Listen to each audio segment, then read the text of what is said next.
And finally tonight, we're having a national conversation right now about the role of parents in the lives of their children. In every state just about, there's a law being debated about what role a parent has in critical decisions regarding their child's sexuality and gender identity. Now, in Virginia, a bill's being debated as we speak that would compel teachers and administrators to disclose the truth to parents if their child is identifying as a different gender from their birth while they're at school. Now, critics will call this a forced outing.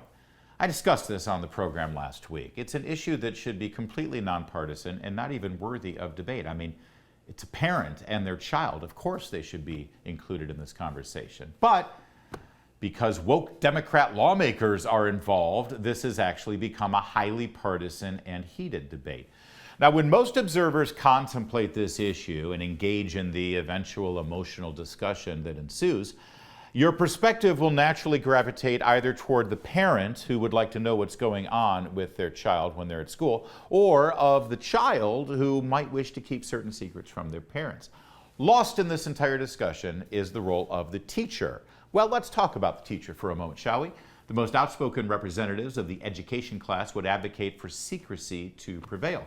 They believe that they are the only adults who can be trusted with such things, that the parent inevitably is some kind of judgmental monster who will force their child to suicide rather than compassionately deal with their gender identity issues. Echoing that position is the representative of the Biden administration, Rachel Levine. Watch.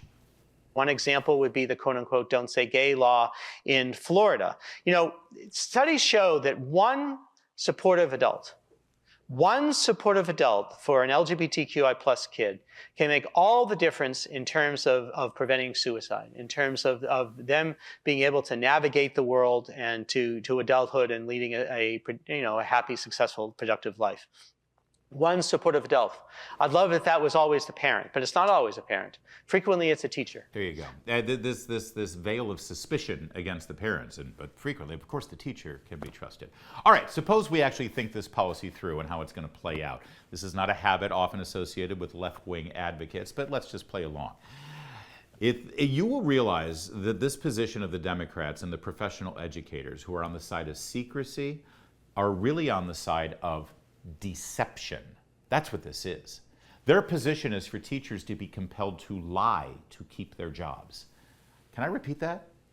The position of the Democratic Party on this vital issue involving adolescent and pre-adolescent children is to force teachers to lie to parents in order to keep their jobs. In California, a teacher just lost her job for this very issue. Now, anyone advocating for the teacher, school counselor, or school administrator to keep sexual and gender identity secrets with a child from their parents need to recognize exactly the scenario they are creating.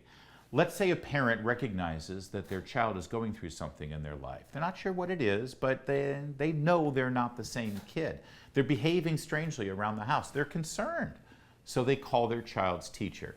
Hey, I've noticed that Jane is not herself lately. She's secretive. She dresses differently. She's moody. Please tell me, have you noticed anything at school? Is there anything going on that I should know about?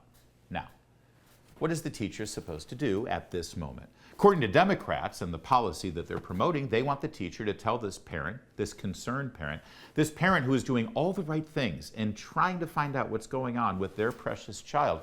The Democrats want this teacher to lie.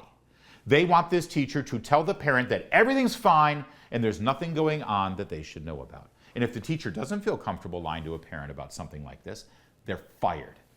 Now, if you listen to the left, the entire issue comes down to forced outing and eventual suicide of an adolescent child who chooses to out themselves to their school but stay in the closet to their parents. And I suppose from a 12-year-old's perspective, that's all that matters. But what if you're the teacher?